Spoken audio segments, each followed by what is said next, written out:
Oh God, I love that thing. It's like it had landed from space. It took us all by surprise, and it worked.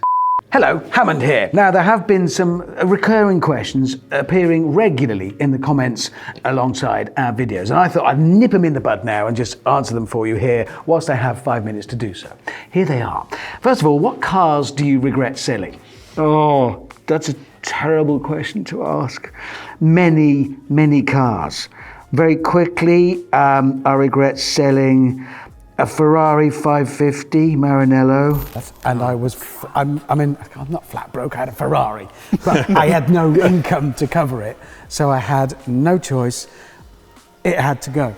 I had to sell it to pay the rent on a house I wasn't living in. So I gave it away effectively. Not just because it would now be worth 4 times what I sold it for, but also because I just loved it. French engine Ferrari is the modern Daytona. I've looked at buying them since, but they're just, I regret that. I regret selling my Lotus 350 Sport. To the extent I don't like talking about it. I don't like thinking about it. I'll think about something else. I regret selling a Vauxhall Forenza. Oh, I regret selling my VW Scirocco. I regret selling any of the cars I've ever sold. I also regret selling my Morgan Aeromax. I'll come to that later because it appears in another question, but that's another car. I regret the demise of my Morgan Plus 6, the Roadster, the new one that got destroyed in a flood. I'm sad to relate that the Morgan died. It led a brief but interesting life. It lived for under a year. It had an exciting trip to France in between the lockdowns when that was legal and possible, and then it died in a flood. Okay, will you be able to recover it in any way? No, it's gone, crashed. I have regrets. What cars do you regret not buying? Well, it's a difficult one, isn't it? Because to regret not buying it would be to suggest I couldn't, but that's different. If I couldn't buy it, I couldn't buy it. If I were to regret it, the only way I could regret it is because I could and I didn't. That doesn't happen often because if I can possibly afford to buy it, I do. There have been some. I regret not buying another late 997 Gen 2 Porsche 911. I really do.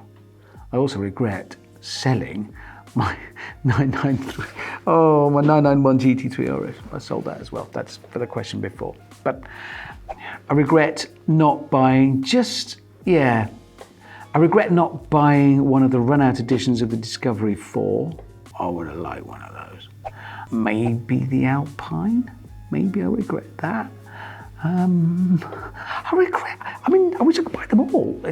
These are horrible questions. That's why I'm trying to get rid of them, so they don't have to be asked anymore. Another question, have you ever thought about buying a Pagani? Well, yes. I can think, and the Pagani exists, therefore I would think about buying one. There's a considerable stumbling block here, and it's not the car, the original Zonda.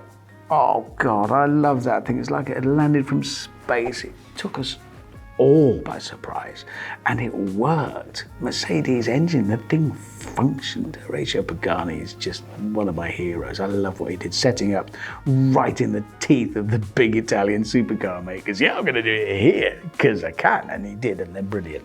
I have thought about buying one, but the obstacle is not the car. They're quite expensive. Mindy, my wife, and my daughters live in a house, and they need a house to live in. And they couldn't have their house and me have a Pagani. They're sort of mutually exclusive. So I went for the safe option that involved keeping the rain off and wolves away from my wife and daughters. Sadly. And finally, whatever happened to the Morgan Aero 8? That's the Aeromax limited edition hardtop version that they made. I think they made 100 and some of them. I adored it. I sold it, being brutally honest, because Mindy, my wife, hated it and really couldn't bear it. So I gave in and said, okay, I should get rid of it. And I sold it to a chap in Australia. He was I didn't sell it direct to him, I sold it to a dealer and he went over to Australia.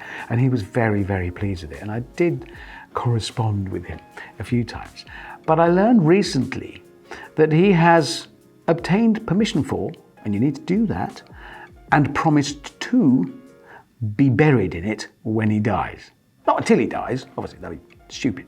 But once he has died, he's going to be buried in what I still view as my Morgan Aeromax. It still has a plate on the rails alongside the engine made for Richard Hammond. It's my Morgan, and I had thought one day I might try and see if I could seek it out, get back in touch with the guy and maybe buy it back.